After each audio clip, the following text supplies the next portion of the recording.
మీరు ఎన్నుకునే సర్పంచ్ మీ మంత్రి దగ్గర పోయి కూర్చొని మీకు నిధులు తేవాలి. మీ ఎన్నుకున్న సర్పంచ్ ఈ ప్రభుత్వంతో మంచిగా వ్యవహారం చేసుకొని పనులు సాధించుకోవాలి.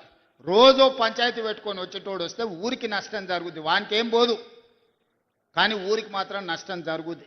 మీ ఊరికి రోడ్డు కావాలన్నా, తాగనీకి నీళ్లు కావాలన్నా, మీకు గుడి కావాలన్నా, మీకు బడి కావాలన్నా, మీ గ్రామం అభివృద్ధి చెందాలన్నా, ఇందిరమ్మ చీరలు రావాలన్నా, ఇందిరమ్మ ఇండ్లు రావాలన్నా, రైతు రుణమాఫీ జరగాలన్నా, సన్న బియ్యం రావాలన్నా, 200 యూనిట్లు కరెంటు రావాలన్నా, రైతు భరోసా రావాలన్నా, రైతు రుణమాఫీ జరగాలన్నా మీ సర్పంచ్ మంచోడై ఉండాలి. మీ సమస్యలు తీసుకొచ్చి మంత్రుల దగ్గర మాట్లాడాలి.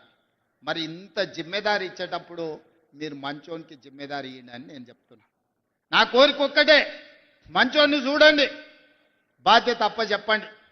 మనం మొత్తం సమస్యల్ని పరిష్కరించడానికి పెత్తనం ఇచ్చేటప్పుడు తేలుకు పెత్తనం ఇస్తే తెల్లారులు గుట్టిందని మీరు ఎవరికోనికి క్వార్టర్కో హాఫ్కో ఫుల్కో వేస్తారా అంటే వాడు మళ్ళీ వసూలకు పడ్డాడంటే ఉన్నదంతా గుచ్చుకుంటాడు. అడగబోతే కూడా అంటాడు ఆయన ఆఫ్ ఇయ్యలేదా ఫుల్ ఇయ్యలేదా అని రాసి పెట్టుకుంటారు. ఇవ్వాలి రేపు కొంతమంది పోగానే బుక్ తీస్తారు, ఎలక్షన్లప్పుడు నీకు ఎంత ఇచ్చినా కదా మరి నాకు ఎంత ఇస్తావో చెప్పని.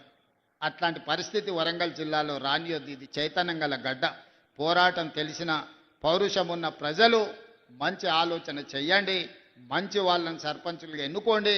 మీకు ఇండ్లు ఇచ్చేది, మీ అభివృద్ధి చేసేది, మీకు కావాల్సిన తాగునీళ్ళు ఇచ్చడానికి రాష్ట్ర ప్రభుత్వం ఉన్నది.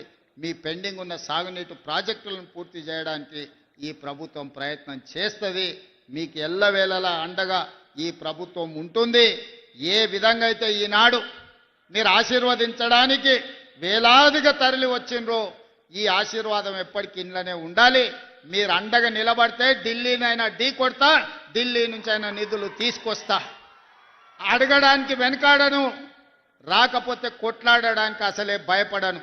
నా బాధ్యత ముఖ్యమంత్రిగా ప్రధానమంత్రి కేంద్ర మంత్రుల దగ్గరికి వెళ్ళి మనకు కావాల్సిన నిధుల కోసం, కావాల్సిన అనుమతుల కోసం ఒక్కడికి 100 సార్లు తిరుగుతా. నాకు ఓపిక ఉంది, వయసు ఉంది, విషయాన్ని వివరించే కనీస పరిజ్ఞానం నాకు ఉన్నది. తెలంగాణ రాష్ట్రం కోసం ఎవరినైనా కలుస్తాను, తెలంగాణ అభివృద్ధి కోసం ఎవరితోనైనా కొట్లాడతాను. మీ ఆశీర్వాదం నిండుగా ఇట్లనే ఉండాలి. ఈ వరంగల్ జిల్లాను అభివృద్ధి చేస్తాం. మళ్ళీ 1000 సంవత్సరాల చరిత్ర కలిగిన సమ్మక్క సార్లమ్మ, గొప్ప 100 సంవత్సరాల చరిత్ర కలిగిన సమ్మక్క సార్లమ్మ ఏ విధంగా అభివృద్ధి జరుగుతుందో మీరు చూస్తున్నారు. కొత్త సంవత్సరంలో అద్భుతమైన సమ్మక్క సార్లమ్మ మందిరం వస్తుంది. దర్శనం చేసుకోవడానికి వస్తా. ఆ రోజు మీ అందరితోని మాట్లాడతా.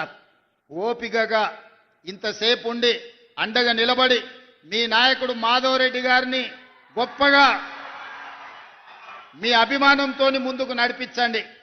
వారు బలంగా ఉంటే నేను బలంగా ఉన్నట్టే. నేను బలంగా ఉంటే ఢిల్లీలో సోనియా గాంధీ గారు